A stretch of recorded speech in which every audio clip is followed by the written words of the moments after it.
আজি আকৌ এটা ৰেচিপি এটাকে ট্ৰাই কৰোঁ আমি। এয়া লোকেল চিকেন লৈ লৈছোঁ। চিকেনখিনি ধুই পখালি মই চাফা কৰি ল'লোঁ আৰু এইফালে ৰাখিছোঁ পিঁয়াজ দুটা ডাঙৰকৈ কাটি লৈছোঁ আৰু এই লগত সৰু এটা বিলাহী দিছোঁ আৰু এইফালে মছলাখিনি দিছোঁ ধনিয়া পাউডাৰ, জিৰা পাউডাৰ, হালধি, লাল মিৰ্চ আৰু এইফালে আদা আৰু নহৰু পেষ্ট, যিহেতু মই আজি মিক্সিত গ্ৰাইণ্ড কৰা নাই, পটাত পিচিছোঁ আৰু লগতে জোখমতে নিমখ লৈছোঁ আৰু এইফালে লৈছোঁ তেজপাত, দুখিলা, শুকান জলকীয়া, লং ইলাচি আৰু গোটা জিৰা। তো বলকচোন আমি এতিয়া তেলটো কেৰাহী বহাই দিছোঁ। এতিয়া মই তেল দিম ইয়াত। এই তেল গৰম হৈছে আৰু মই গোটা মছলাখিনি দি দিছোঁ।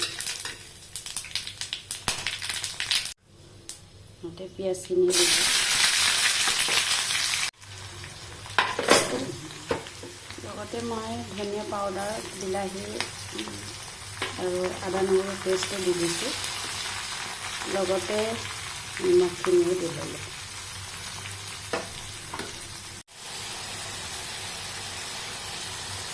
এইখিনি এতিয়া মছলাখিনি ভাজি হৈ গৈছে। এতিয়া মই চিকেনখিনি ইয়াতে দি ল'ম। এতিয়া মই ঢাকন মাৰি দিছোঁ। চিকেনখিনি গৈছে আৰু ওপৰৰ পৰা মই গৰম মছলা আৰু এই জালুকৰ গুড়া, লং ইলাচি গুড়া এনেকৈ দি দিছোঁ ওপৰৰ পৰা। যিহেতু চৰ্দি, কাহ, জ্বৰ হৈ আছে, জালুকৰ গুড়া দি জোলটো পি খালে বহুত ৰিলিফ পোৱা যায়। এই ভিডিঅ'টো কি কেনেকুৱা পালে নিশ্চয় জনাব। যদি ভাল লাগিলে লাইক এটা দিব, কমেণ্ট কৰিব আৰু পেজটো ফ'ল' কৰিব পাহৰি নাযাব। এয়া মোৰ লোকেল চিকেনৰ জোল হৈ গ'ল আৰু ওপৰৰ পৰা মই ধনিয়া পাত ছটিয়াই দিলোঁ।